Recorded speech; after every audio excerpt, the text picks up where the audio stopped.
Mire, qué bueno que también ahí en el detector de mentiras exhiban esta nota que, mire, insisto, no se atreven a llevar ni siquiera los medios corporativos acá en los Estados Unidos. Solo lo llevan los, ya saben, ¿no? Los racistas y clasistas que por supuesto que apoyan por sobre todo a Donald Trump y a su gobierno, estos conspiracionistas que tienen las redes sociales, porque mira, acá es todo lo opuesto de México, ¿no? Mientras en México la mayoría de las redes sociales y de los periodistas independientes se motivan más hacia el progreso.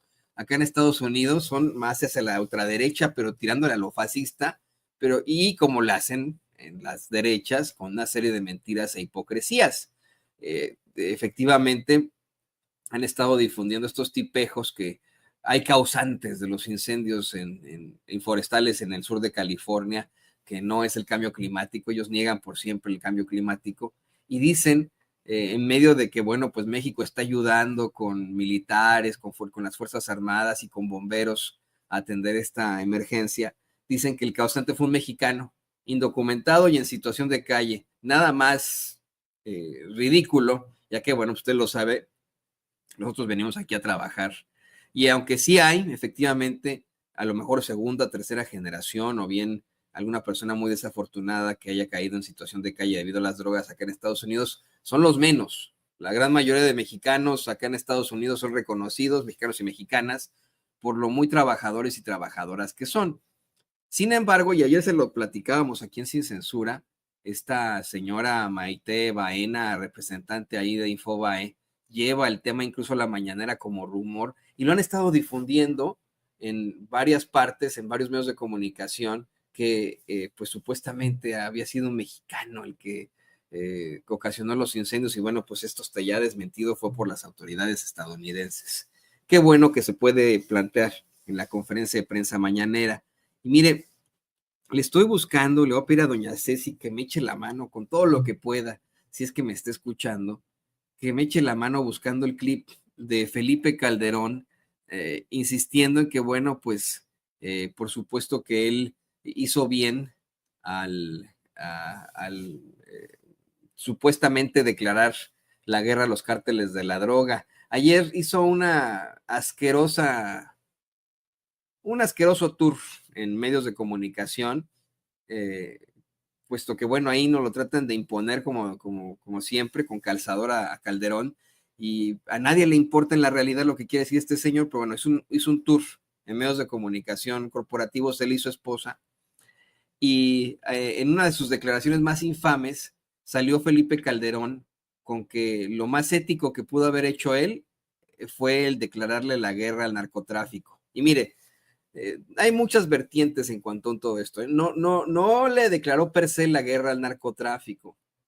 Se demostró, incluso ya con un proceso judicial acá en Estados Unidos, que más bien benefició a cárteles de la droga, él y su compinche Genaro García Luna, quien fue juzgado recientemente aquí en los Estados Unidos, el exsecretario de Seguridad Pública, y que fue declarado culpable de una serie de delitos relacionados al narcotráfico, razón por la cual está en una de las prisiones más horrendas acá en los Estados Unidos. No es ADX Florence, es en otra, pero también que tiene una serie de pues, situaciones feas, ¿no? Entonces, mire, declaran culpable a este tipo que usted tiene en pantalla, Genaro García Luna, de conspiración internacional con un cártel para el trasiego de drogas, de conspiración para la distribución y posesión de drogas, de participación en una organización criminal, de conspiración para importar drogas y de falsedad de declaraciones para obtener la nacionalidad estadounidense. De todo esto lo declaran culpable a este tipo, demostrando que efectivamente el sexenio en el que se vivió un narcogobierno fue el de Felipe Calderón. Y ayer, además de hacer una serie de planteamientos bien asquerosos, ¿no? En cuanto a su vida, de chillotear con que supuestamente, pues él tiene que trabajar porque a su avanzada edad, dice, ¿no? Tiene que trabajar porque no le alcanza, dice, ¿no? Y que pues porque le quitaron la pensión. Salió a decir el muy desgraciado, cínico, nefario del Borolas, que lo único que le quedaba a él era pues específicamente declararle la guerra al narcotráfico. Era enfrentarse al narcotráfico con violencia, que eso era lo más ético posible. E insisto, ni siquiera hizo eso. Y aquí póngame a cuadro, don David.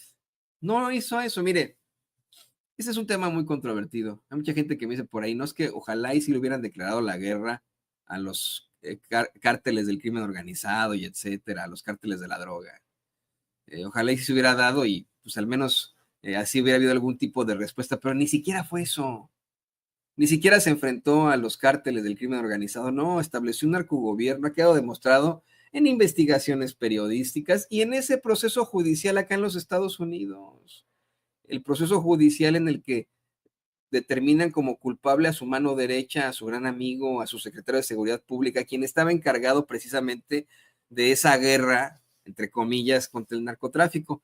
No sé si ya tendrá por ahí el clip, don David, de casualidad, que doña Ceci lo haya encontrado. Tiene que ser uno reciente de los últimos. Es que fíjese, me preocupa un poco esto en cuanto, mire, yo justo me doy cuenta cuando íbamos a entrar al aire, y eso es culpa mía, que efectivamente tenemos 3 clips de Calderón, ¿no? Y dentro de estos 3 clips no está el clip del que habla mi compañero César Huerta de la revista Polemón. Entonces, cuando ya iba a buscarlo, termina el detector de mentiras y chino, ahorita pues no lo pueden buscar ahí, ¿no? Entonces, no está, no le voy a poder yo dar contexto palpable, desafortunadamente, de esto que le responde la doctora Claudia Sheinbaum a César Huerta de Polemón. La doctora, más bien César, disculpe usted, César, lleva este planteamiento a la mañanera y la doctora hace cuestionamientos muy duros, tomando en cuenta, dando el beneficio de la duda de que efectivamente fue una guerra contra el narcotráfico, cosa que también es cuestionable. La presidenta cuestiona pues que quién declara una guerra en su propio país. Dice que fue una verdadera irresponsabilidad lo que hizo Calderón. Escuche usted.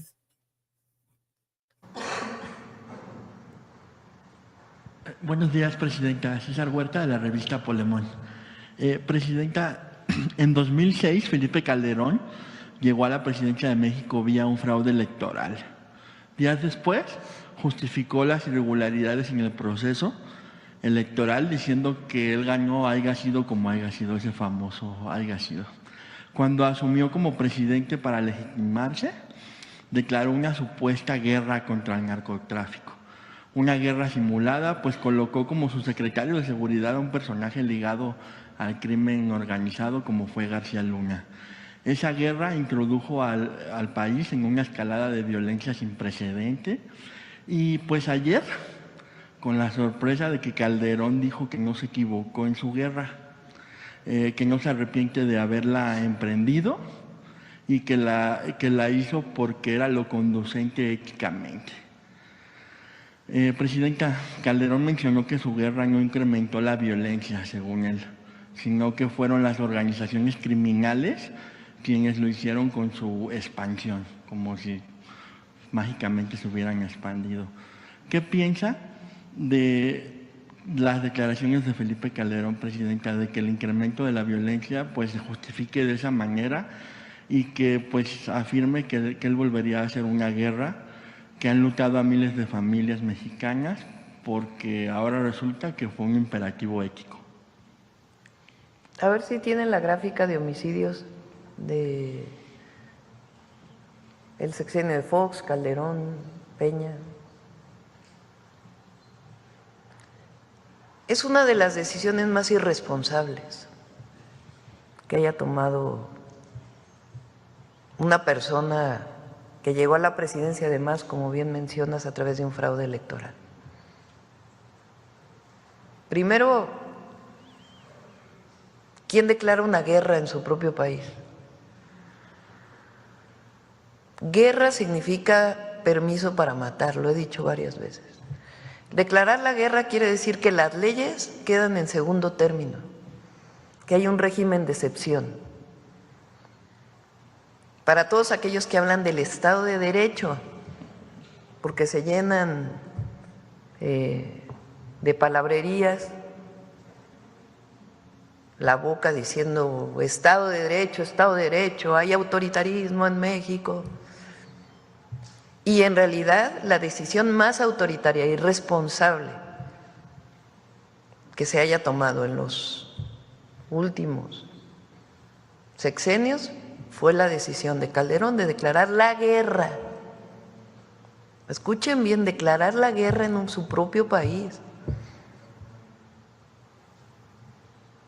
¿Eso qué significó? Primero, que utilizó al ejército sin un marco legal. Y segundo, el tema era matar. Mátalos en caliente. ¿Cuál juicio? ¿Cuál Estado de Derecho? No es que se detuviera a alguien, se llevaba ante el Ministerio Público si fuera en flagrancia, o que hubiera una orden de aprehensión y se detuviera a alguien para privarlo de su libertad y después sí que hubiera un juicio. No. Detenciones en un régimen, no había ni detenciones en el régimen de excepción, sino sencillamente consideras que es un delincuente, se vale matar. Eso le hace daño a cualquier sociedad y le hizo mucho daño a México. Ahora, agréguenle a eso que quien se encargaba de eso, de esa estrategia, estaba vinculado al narco.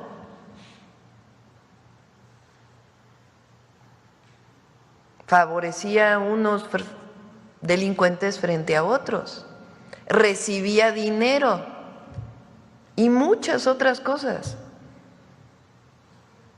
Se dice que también promovía el mismo secuestros.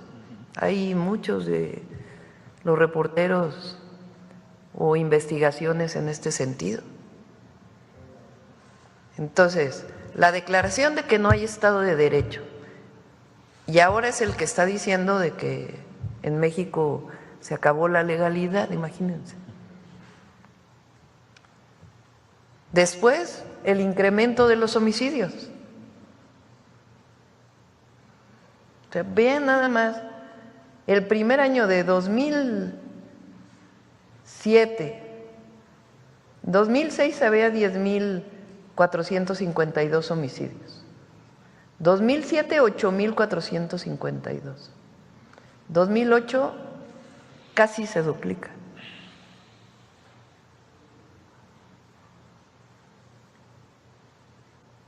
Y después a ver si tienen hasta el 25, que pídanle a Marcela que se los pase, o el 24 pues. Y luego Peña, pues no cambió mucho la estrategia, la verdad. La Policía Federal pasó a ser parte de Gobernación, pero… y la otra parte, pues la corrupción. Entonces, por eso sí hay cambio, por eso sí reivindicamos el cambio de estrategia, que tiene dos brazos.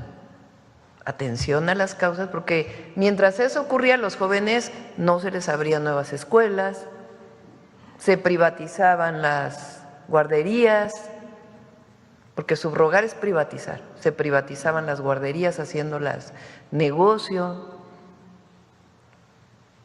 Entonces se privatizaba, porque la primera reforma a Pemex y CFE vino con Salinas, después Zedillo.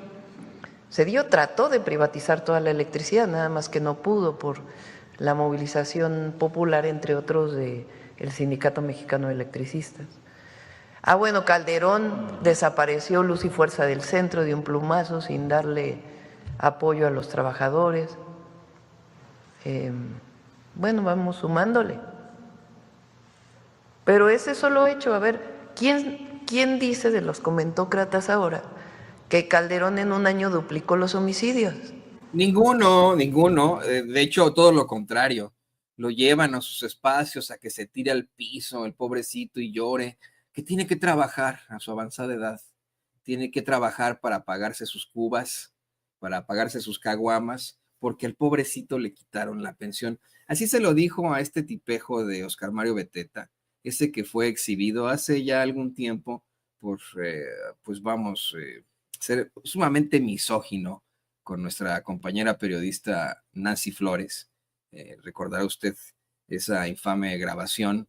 Nancy pues intentaba entrevistar a Oscar Mario Beteta y hasta vieja pendeja le llamó y etcétera, que no tenía tiempo y no sé qué, con unas formas ahí espantosas y terribles. Y aún así, mire, continúa en la radio mexicana.